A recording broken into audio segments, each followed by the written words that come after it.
Resolución del parcial número 2 de dinámica.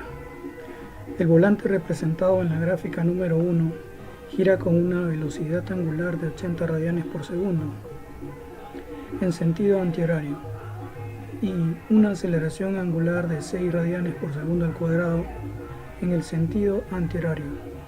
La barra AB pesa 300 newtons y tiene un radio de giro respecto a su centro de masa a 350 milímetros y dimensiones A igual a 40 milímetros, B igual a 800 milímetros, C igual a 400 milímetros y D igual a 450 milímetros. Nos piden hallar las fuerzas AX, AY en el apoyo A de la barra AB cuando θ es igual a 90 grados. Asimismo nos piden las reacciones en el punto C si se sabe que la ranura de la barra AB tiene un coeficiente cinético igual a 0 de fricción igual a 0.25. Para resolver este problema procedemos primero a hallar cuánto es la distancia AC. Conocemos que este tramo vale 0.3 metros. Relacionamos el triángulo ACO, donde la base mide 0,8 y la altura 0.4. Alfa va a ser igual a arco tangente de 0,4 sobre 0,8. Alfa sería 26.56 grados. Y AC vendría a ser igual por Pitágoras a 0.894 metros. Ahora procedemos a hallar la velocidad en C con relación a la barra. Aplicamos la fórmula conocida, que la velocidad de A más la velocidad de A con relación a C más la velocidad angular de B por el vector posición de A con respecto a C. Ingresando sus valores, sabemos que la velocidad de A va a ser igual a 0 por ser punto fijo. Entonces tenemos que la velocidad en C vendría a ser igual a esta expresión. Posteriormente hacemos lo mismo, hallamos la velocidad en C, pero esta vez en el disco. Tenemos lo mismo, solo que ahora la velocidad relativa con relación a C va a ser también igual a 0 porque mantiene la distancia. Tenemos entonces que la velocidad de C va a ser igual a esta expresión que está acá. Ahora resolviendo, tenemos estas dos ecuaciones con estas dos variables, los cuales nos da que la velocidad relativa de A con respecto a C es menos 21.47 metros por segundo y la velocidad de la barra es igual a 12 radianes por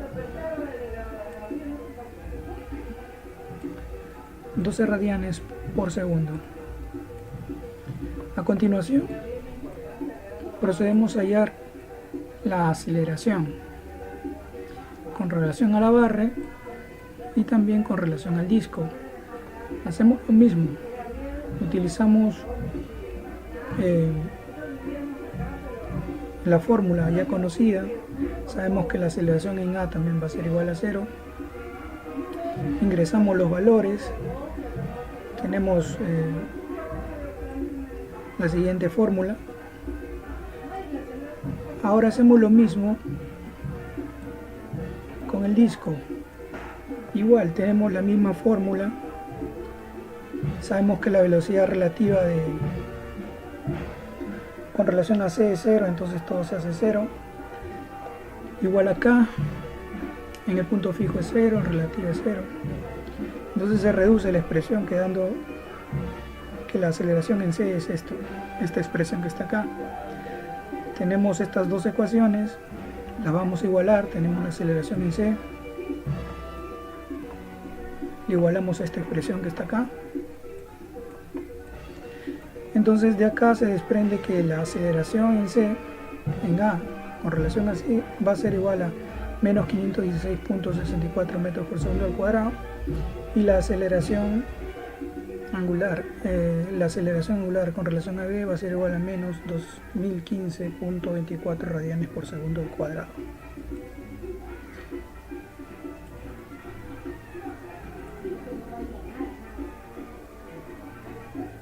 Ahora, para hallar lo que nos piden, vamos a utilizar la cinética y la cinemática. Entonces procedemos hallando todas las fuerzas que intervienen en la barra.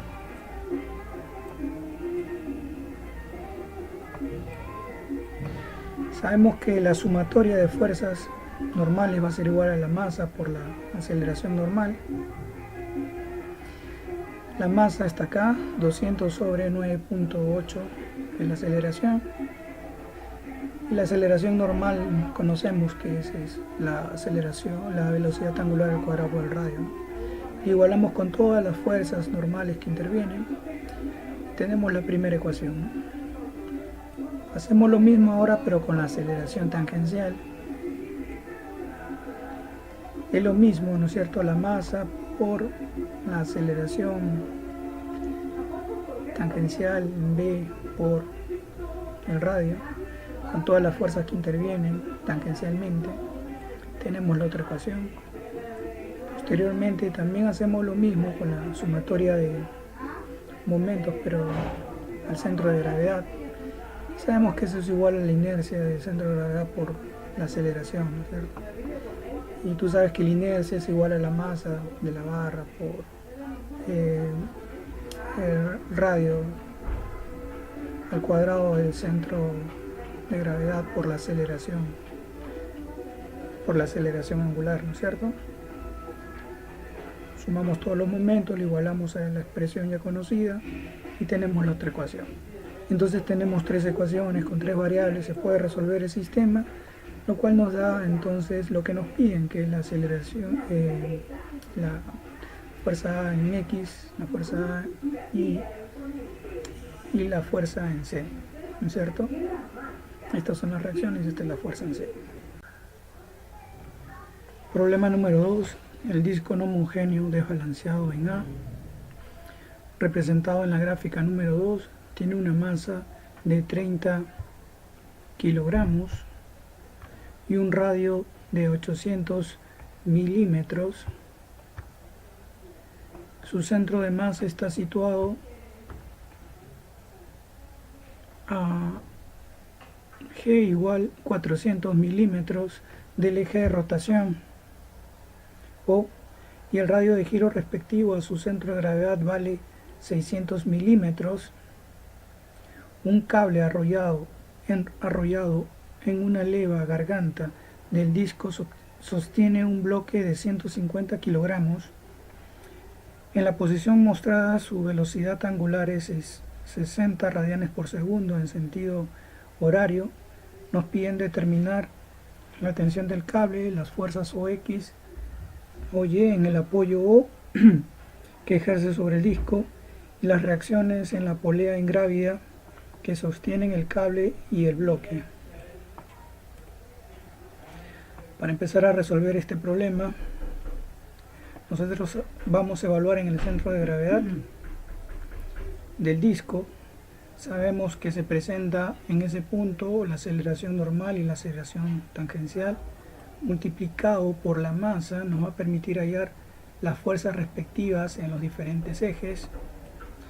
Entonces tenemos la primera ecuación en el eje X y la segunda ecuación en el eje Y.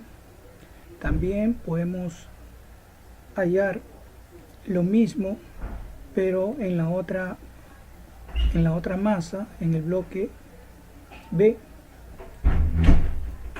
La sumatoria de fuerzas en Y va a ser igual a la masa por la aceleración en B. De acá saldría la tercera ecuación. Y por último, la cuarta ecuación, porque tenemos 4 variables y 3 ecuaciones, necesitamos de una ecuación más. Esta va a salir de la sumatoria de momentos en el centro de gravedad, que va a ser igual a la inercia en el centro de gravedad multiplicado por la aceleración angular. Entonces tenemos ya las ecuaciones y las variables necesarias para poder resolver el sistema. Entonces, utilizando la ecuación 2 y la ecuación 3 ingresada en la ecuación 4, podemos hallar el ángulo alfa. Teniendo ya el ángulo alfa, podemos hallar la fuerza en AI, podemos hallar también la tensión y podemos hallar a X. Entonces podemos hallar las resultantes en X y en Y, que vendrían a ser igual a 1157.58 newtons en X, y también en Y 1159.58 newtons.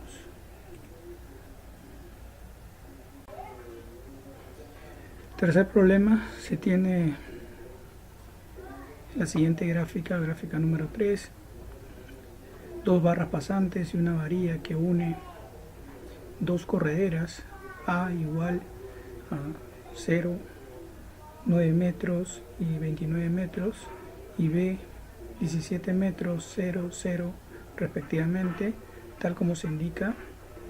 Una de las barras pasantes es paralela al eje Y y la otra está en el plano XY.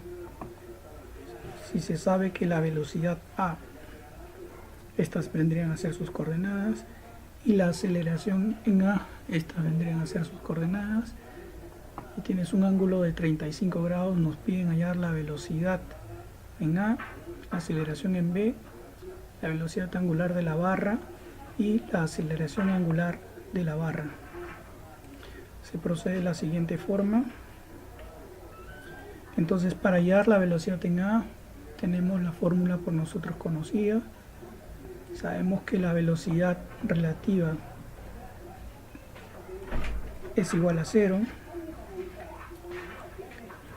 Ingresando los datos en la fórmula, resolviendo la multiplicación vectorial, tenemos tres ecuaciones con tres variables, las cuales nos va a permitir hallar los valores de las velocidades angulares en el eje X, en el eje Y y en el eje Z. Posteriormente, teniendo el valor de cuánto es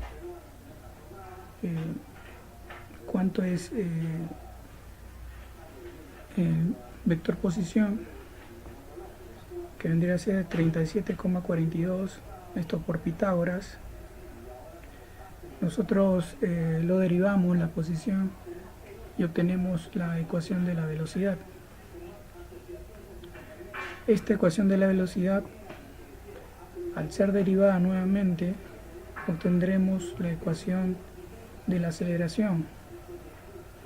Ingresando los datos, podemos hallar la aceleración en B, y esta vendría a ser igual a menos 4.92 metros por segundo al cuadrado.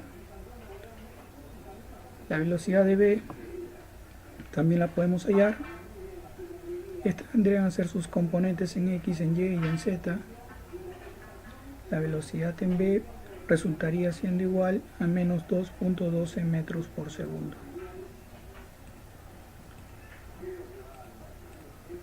Ahora, con relación a la aceleración, utilizamos la fórmula por nosotros ya conocida.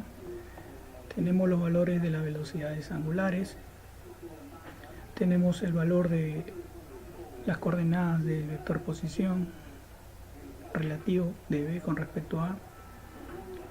Tenemos las coordenadas de la aceleración en B,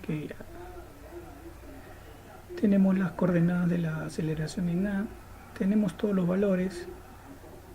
Tenemos entonces tres ecuaciones con tres variables, podemos resolver. Entonces, resolviendo, tenemos que la aceleración en X va a ser igual a menos 172.6 y la aceleración en z va a ser igual a 4.746 metros por segundo al cuadrado.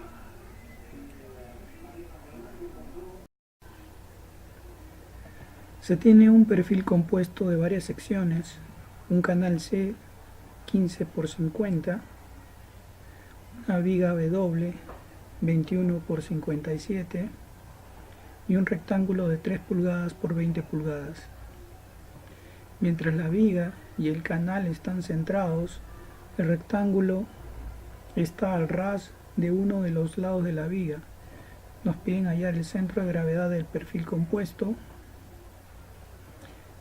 la inercia total del perfil compuesto en los ejes X e Y y los radios de giro del perfil compuesto en los ejes X e Y. Primero procedemos armando la tabla, donde a un lado estarán las áreas, en el otro lado estarán las inercias. Acá estará la inercia base en X, se saca de la tabla, donde sabemos que es igual a la base por la altura al cubo sobre 12. Lo mismo la inercia en Y, solo que ahora la base estaría al cubo. La inercia en XY es 0. Tenemos las diferenciales en X, en Y, que vendrían a ser C, la distancia C al eje neutro. Estos serían sus valores. Y la inercia en X, que se obtiene por fórmula, la inercia base más el Steiner. Lo mismo se procede con X, Y y con XY. Luego, para hallar el centro de gravedad, tenemos que hallar las coordenadas X e Y de todo el perfil, de toda la estructura. Entonces tenemos las áreas, tenemos las distancias al centro de gravedad en X, multiplicado por las áreas, lo cual nos da 9.66, lo mismo con Y, la distancia Y al centro de gravedad de cada una de las áreas, sobre las áreas totales, lo cual nos da 9.23. Ahora, para hallar la inercia en X, la inercia en Y y la inercia en XY, eso se obtiene sumando las columnas de las diferentes inercias. Una vez ya con las inercias, podemos hallar los radios de giro, que vendría a ser igual a las inercias sobre las áreas totales. En este caso, la inercia en X vendría a ser igual al radio de giro en X, vendría a ser igual a la inercia en X 1513.38 sobre el área, que vendría a ser 61.4, lo cual nos da 8.54. El radio de giro en Y vendría a ser igual a 1234.4 sobre 61.4, lo cual nos da 41.48, y el radio de giro en XY, que vendría a ser igual a la inercia 1077.124 sobre el radio de giro 61, sobre el área, 61.4, lo cual nos da 4.188.